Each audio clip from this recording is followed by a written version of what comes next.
Pembacaan Alkitab dalam Injil Lukas pasal 5 dan 6. Lukas pasal 5.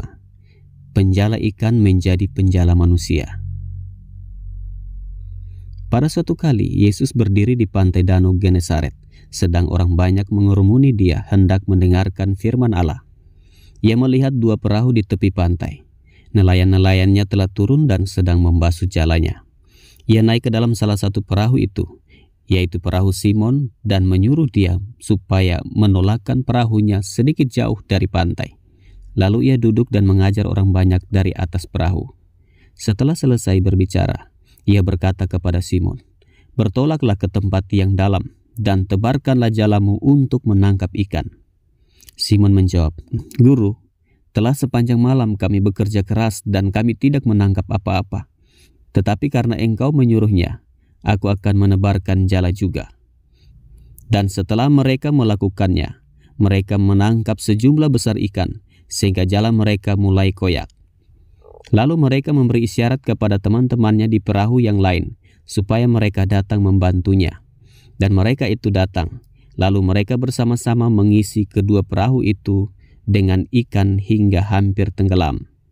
Ketika Simon Petrus melihat hal itu, ia pun tersungkur di depan Yesus dan berkata, "Tuhan, pergilah daripadaku, karena aku ini seorang berdosa."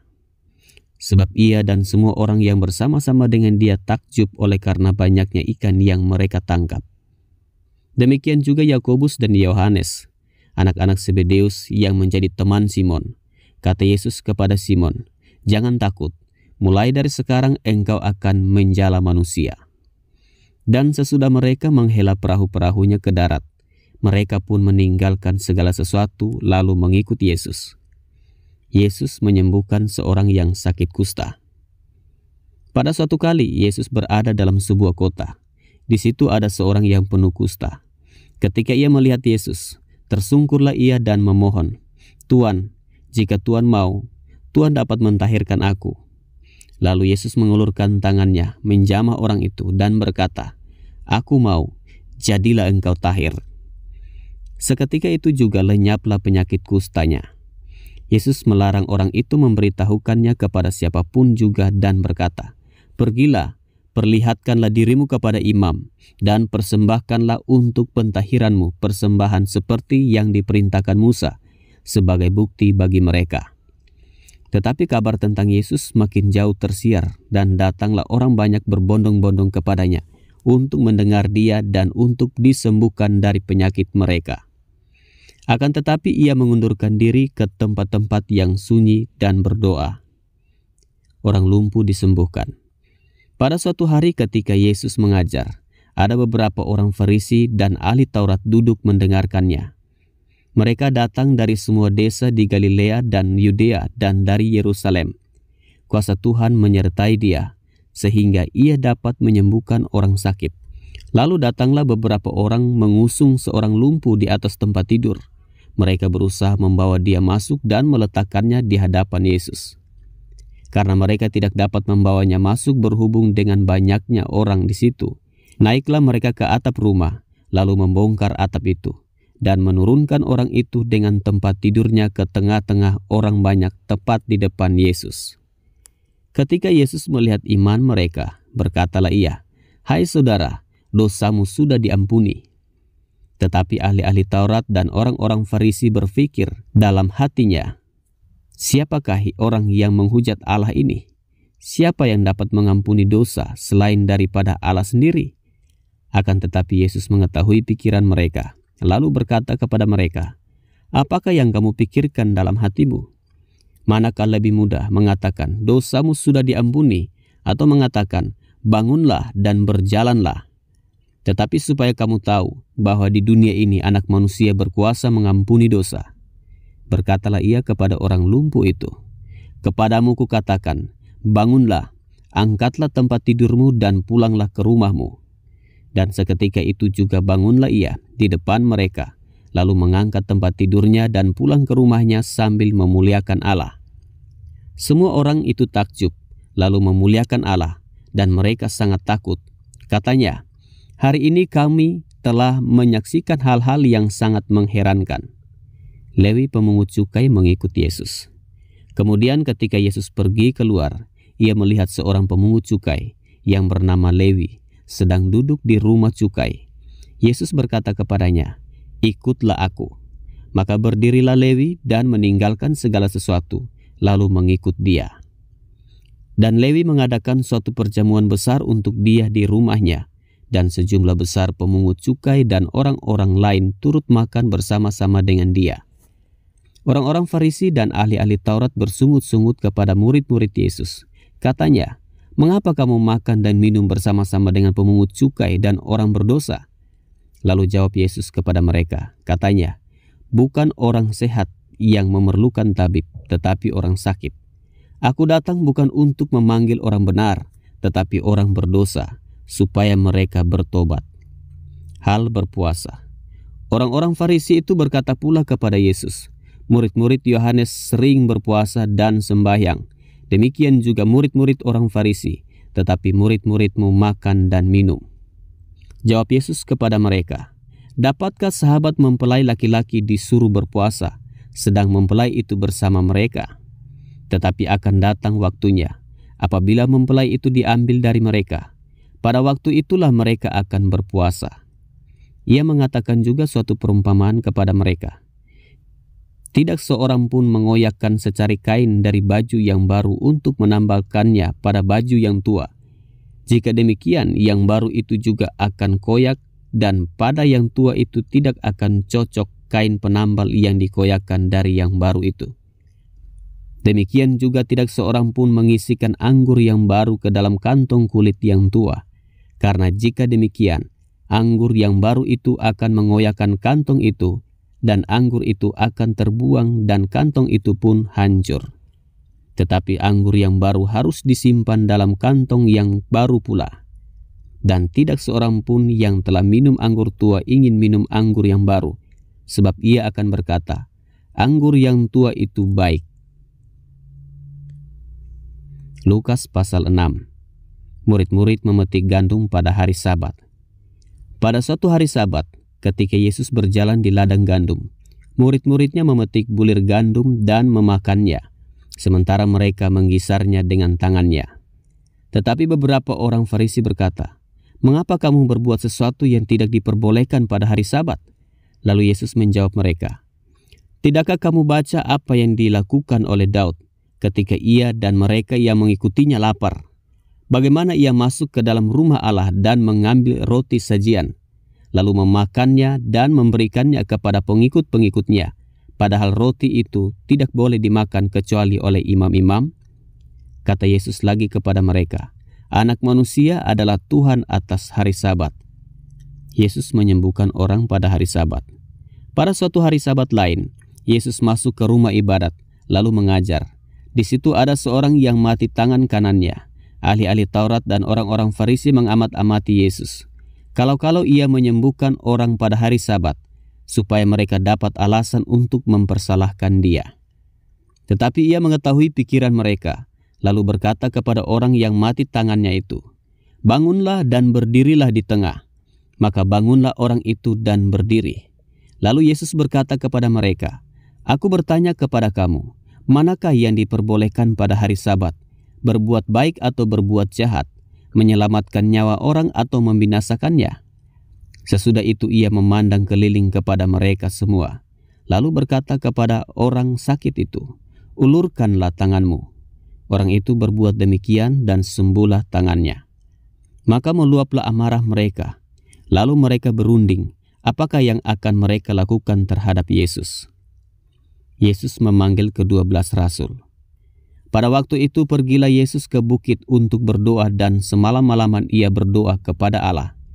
Ketika hari siang, Yesus memanggil murid-muridnya kepadanya, lalu memilih dari antara mereka 12 orang yang disebutnya rasul.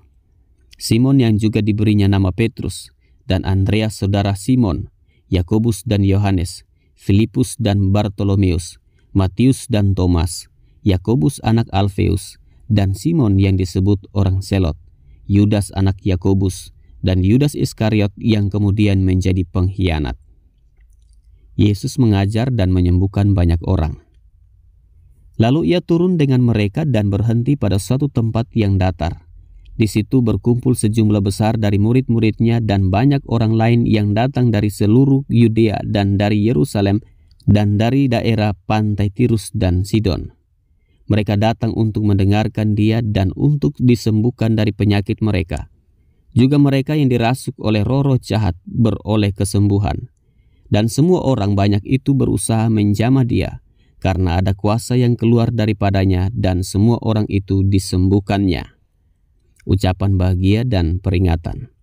Lalu Yesus memandang murid-muridnya dan berkata, "Berbahagialah, hai kamu yang miskin, karena kamulah yang empunya kerajaan Allah. Berbahagialah, hai kamu yang sekarang ini lapar, karena kamu akan dipuaskan. Berbahagialah, hai kamu yang sekarang ini menangis, karena kamu akan tertawa. Berbahagialah kamu, jika karena Anak Manusia orang membenci kamu, dan jika mereka mengucilkan kamu, dan mencela kamu serta menolak namamu sebagai sesuatu yang jahat. Bersukacitalah pada waktu itu dan bergembiralah, sebab sesungguhnya upahmu besar di surga. Karena secara demikian juga nenek moyang mereka telah memperlakukan para nabi. Tetapi celakalah kamu, hai kamu yang kaya, karena dalam kekayaanmu kamu telah memperoleh penghiburanmu. Celakalah kamu yang sekarang ini kenyang, karena kamu akan lapar. Celakalah kamu yang sekarang ini tertawa, karena kamu akan berduka cita dan menangis.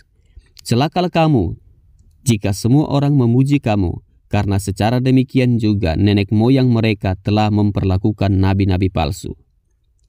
Kasihilah musuhmu. Tetapi kepada kamu yang mendengarkan aku berkata, kasihilah musuhmu, berbuatlah baik kepada orang yang membenci kamu, mintalah berkat bagi orang yang mengutuk kamu, berdoalah bagi orang yang mencaci kamu. Barang siapa menampar pipimu yang satu, berikanlah juga kepadanya pipimu yang lain.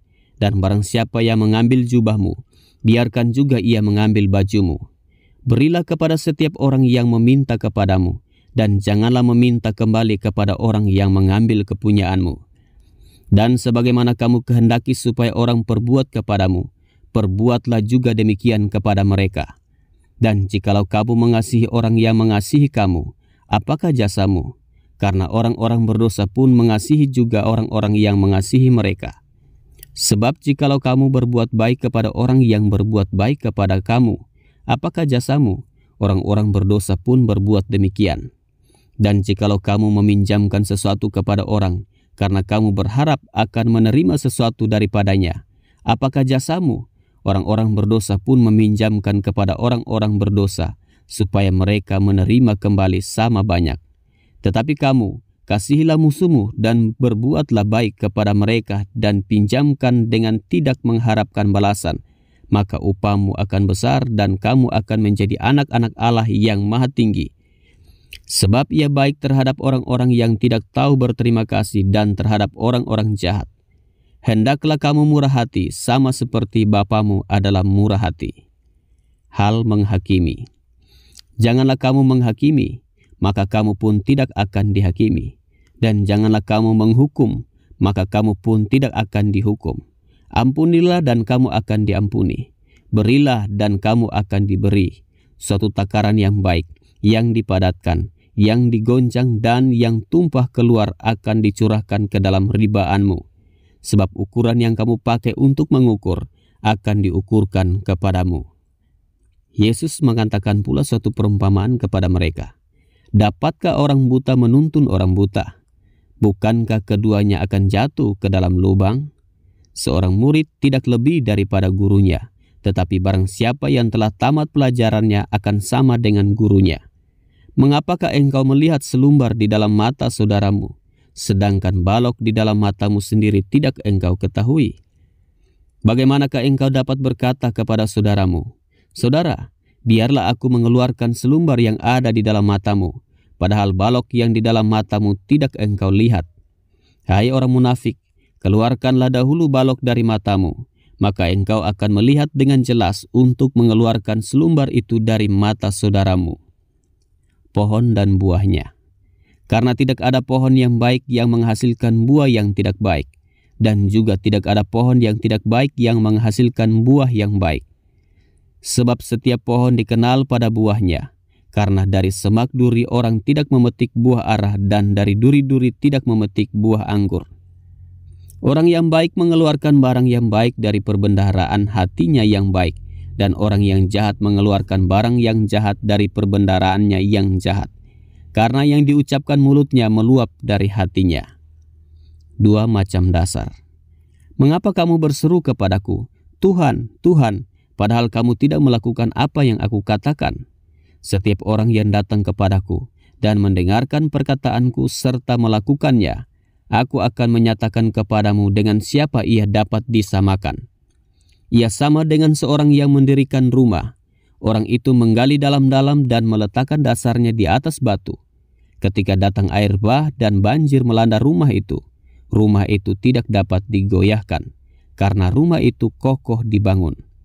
Akan tetapi barang siapa mendengar perkataanku, tetapi tidak melakukannya, ia sama dengan orang yang mendirikan rumah di atas tanah tanpa dasar. Ketika banjir melandanya, rumah itu segera rubuh dan hebatlah kerusakannya. Pembacaan selanjutnya dalam Injil Lukas pasal 7 dan 8.